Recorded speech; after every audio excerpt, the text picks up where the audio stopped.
Sadhguru Nath Maharaj Ki Jai, and welcome to Jagadambe Reads the Holy Books of India, ShrimadBhagavatam427.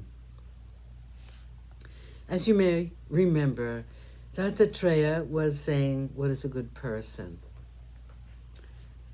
They will never discriminate between what is good and what is bad when they are given something to eat. But they are so full of tapas that nothing which touches them will taint them.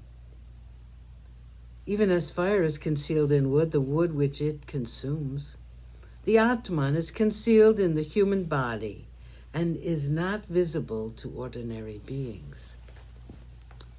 The moon taught me a lesson. A great lesson it was, I learned. When we follow the waxing and waning of the moon, we see that from the new moon stage, when there is nothing visible in the sky, to the third day when there is a thin sliver to be seen, there is a change in the appearance of the moon.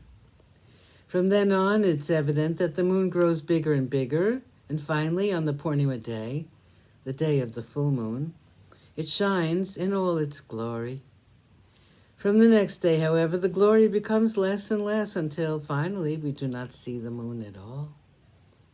If we consider this phenomenon properly, we see that they are just the phases of the moon, the kalas as they are called, undergo a change, and these lead us to the supposition that the moon grows, stops growing, and gets smaller and smaller, and finally is no more.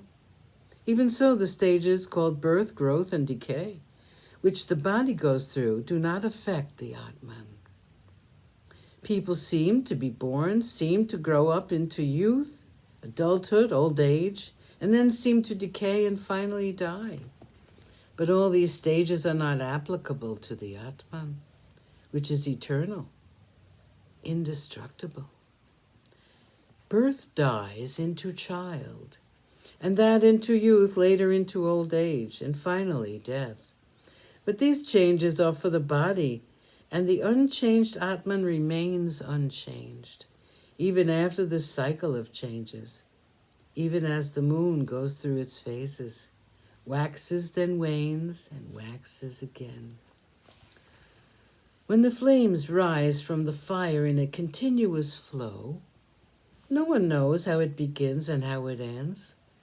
The particles in the fire which burn and produce the flame are kindled, burn for a while and then die, but the flame is so steady and continuous that no one is able to trace the birth and death of an individual particle.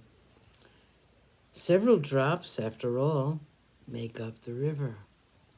The flow of the river is continuous, and time, which drives everything to its finality, does not reveal to us the course of the individual drop of water. The river flows, and that is all that is perceptible. Even so, in its endless journey through time, the Atman assumes several bodies, which each in itself is born and dies, but as a whole, the Atman continues its journey without any interruptions.